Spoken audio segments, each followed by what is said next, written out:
ಕೆಲ ವರ್ಷಗಳ ಹಿಂದೆ ಮಧ್ಯವಯಸ್ಕರಲ್ಲೇ ಹೆಚ್ಚಾಗಿ ಕಾಣಿಸಿಕೊಳ್ಳುತ್ತಿದ್ದ ಬೊಜ್ಜಿನ ಸಮಸ್ಯೆ ಈಗ ಮಕ್ಕಳಲ್ಲೂ ಕಾಣಿಸಿಕೊಳ್ಳುತ್ತಿದೆ.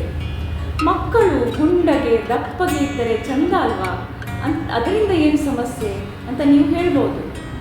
ಆದರೆ ಮಕ್ಕಳು ಚಿಕ್ಕ ವಯಸ್ಸಿನಲ್ಲೇ ಅಧಿಕ ದೇಹ ತೂಕ ಇದ್ದರೆ ಬೆಳೆದ ಮೇಲೂ ಈ ಸಮಸ್ಯೆ ಹಾಗೆಯೇ ಉಳಿದು ಬಿಡುವ ಸಾಧ್ಯತೆ ಹೆಚ್ಚು. ಮತ್ತು ಸಣ್ಣ ವಯಸ್ಸಿನಲ್ಲೇ diabetes, high BP, cholesterol, heart ಪ್ರಾಬ್ಲಮ್ದಂತಹ ತೊಂದರೆಗಳಿಗೆ ತುತ್ತಾಗುವ ಸಾಧ್ಯತೆಗಳೂ ಇವೆ. ಮಕ್ಕಳಲ್ಲಿ ಬೊಜ್ಜಿಗೆ 2 ಪ್ರಮುಖ ಕಾರಣಗಳಿವೆ. ಮೊದಲನೆಯದು ಕೆಟ್ಟ ಆಹಾರ ಕ್ರಮ, ಎರಡನೇದು ವ್ಯಾಯಾಮದ ಕೊರತೆ. ಅಗತ್ಯಕ್ಕಿಂತ ಅತಿಯಾದ ಆಹಾರ ಸೇವನೆಯಲ್ಲಿ ಶಿಸ್ತು ಇಲ್ಲದಿರುವುದು, ಹೆಚ್ಚು ಕೊಬ್ಬು ಅಥವಾ ಆಯಿಲಿ ಫುಡ್ ಮತ್ತು ಸಕ್ಕರೆ ಬಳಸುವ ಆಹಾರ ಸೇವನೆ, ಫಾಸ್ಟ್ ಫುಡ್, ಬೇಕರಿ ತಿಂಡಿಗಳನ್ನು ಸೇವನೆ.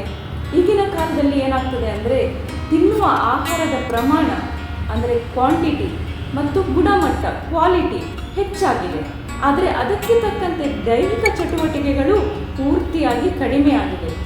ಮಕ್ಕಳು ದೈಹಿಕವಾಗಿ ಕ್ರಿಯಾಶೀಲರಾದರೆ, ಆಕ್ಟಿವ್ ಆಗಿದ್ದರೆ ತಿಂದ ಆಹಾರ ಸರಿಯಾಗಿ ಜೀರ್ಣಗೊಂಡು ಅರಗಿಸಿಕೊಳ್ಳಲು ಸಾಧ್ಯವಾಗ್ತದೆ. ಆದರೆ ಇಂದಿನ ಮಕ್ಕಳಿಗೆ ಅಂತಹ ದೈಹಿಕ ಚಟುವಟಿಕೆಗಳಲ್ಲಿ ಆಸಕ್ತಿಯೇ ಇಲ್ಲ. ಟಿವಿ, ಮೊಬೈಲ್, ಕಂಪ್ಯೂಟರ್ ಗೇಮ್ಸ್ ಆಡುವುದೇ ಅವರಿಗೆ ಮನೋರಂಜನೆಯಾಗಿದೆ.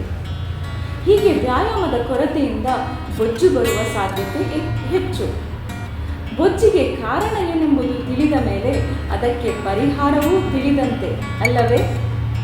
ಹಾಗಾಗಿ ಆಹಾರದಲ್ಲಿ ಶಿಸ್ತು ಪಾಲಿಸಿ ಮಕ್ಕಳನ್ನು ದೈಹಿಕವಾಗಿ ಆಕ್ಟಿವ್ ಆಗಿಡಿ ಮತ್ತು ಮಕ್ಕಳಲ್ಲಿ ಈ ಬಗ್ಗೆ ಅರಿವು ಮೂಡಿಸಿದರೆ ಅದೇ ಇದಕ್ಕೆ ಪರಿಹಾರ.